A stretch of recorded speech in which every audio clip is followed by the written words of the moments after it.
Hey everyone, Ross here from Batmanreviews.com. Hey everyone, today I'm going to be reviewing the Batman the Animated Series Batman figure by DC Collectibles. The figure is number 13 in the line of 6-inch action figures, and it feels like I've been waiting for this figure my entire life. It's the physical manifestation of my childhood in 3D form. I'm doing this part of the video against a white background so you can see all the intricate details properly on the hands. So, straight out of the box you get a pair of closed fist hands which are perfect for doling out justice on the streets of Gotham. We also get two open hands, I was going to say semi-open hands, but these are the open hands that are included, which are perfect for grabbing the steering wheel of the Batmobile, which is sold separately, or in fact, the Joker. We also get this wonderfully sculpted piece. It's a grapple hook sculpted into a hand, which is perfect actually. It's brilliant and makes for some great poses. It's show accurate. You can see the grapple hook here in the top. Really a fantastic piece to have to go alongside the figure. What's interesting about that is you also get a grappling hook here, which is not sculpted into a hand, which could be used in the diorama perhaps, but obviously the other one is much more desirable as there is no fiddliness with trying to fit it into any hands. You also get these two hands, which look like they'd be perfect for holding a batarang, and fortunately enough, that's just what DC Collectibles issued.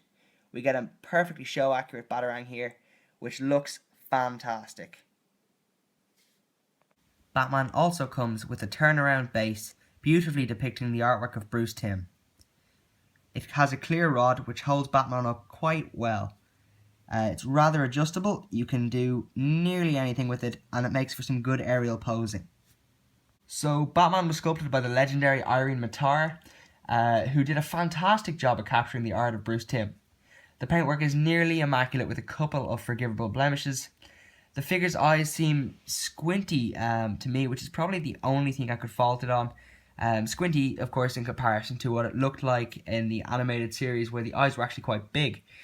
But of course, as I say, it's only a minor, I'm nitpicking basically.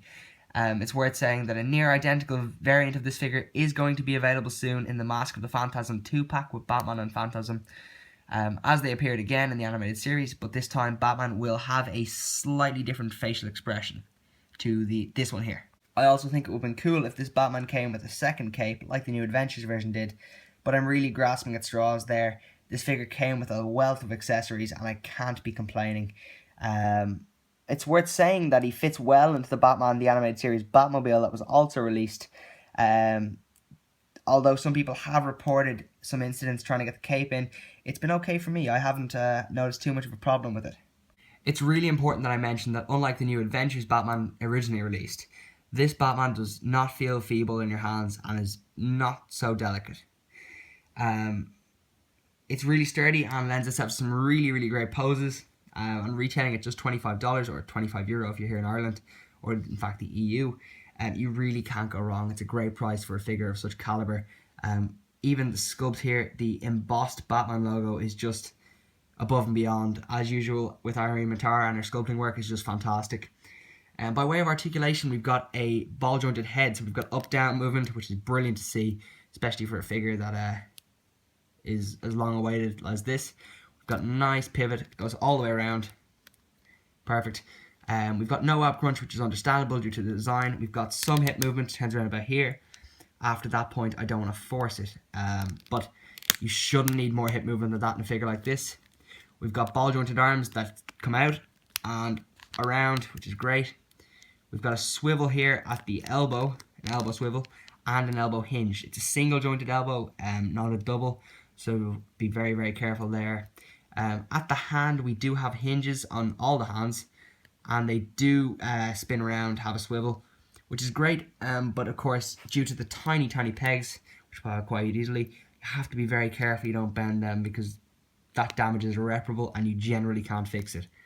Down to the legs then, we have a lot of out movement, fair amount of up movement. Put this cape there so you don't get the shadow. And in terms of back movement, you have to be very careful you don't scuff the paint here, as some people have reported. Get a fair amount of back movement. I mean, you can't really ask for more, but he does do the splits. If you ever want your Batman to do the splits, there you go, this is the figure for you. Knee joint is single knee jointed, so don't bend it too far back. You only have about that much movement. Anything after that is wishful thinking and is liable to break the peg.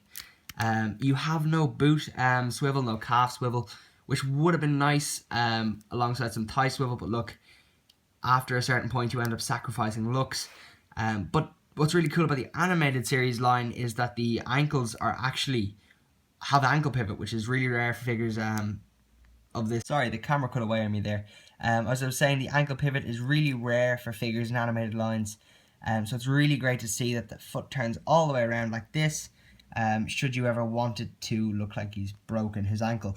No, but seriously, this ankle pivot is brilliant for photography and for setting up scenes. We also have a very, very nice hinge joint, which let's go up quite a fair bit. Can't really see it there.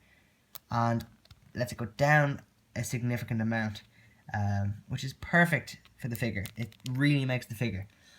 All in all, I mean, this figure, I can't fault it. As I said, the eyes are probably the only thing I'd pull it up on, but even still, I am nitpicking at its finest. This figure is definitely a 10 out of 10 without a doubt. And for 25 quid, like as I say, you can't go wrong. I'd definitely get it if I were you. And I look forward to collecting the rest of the line.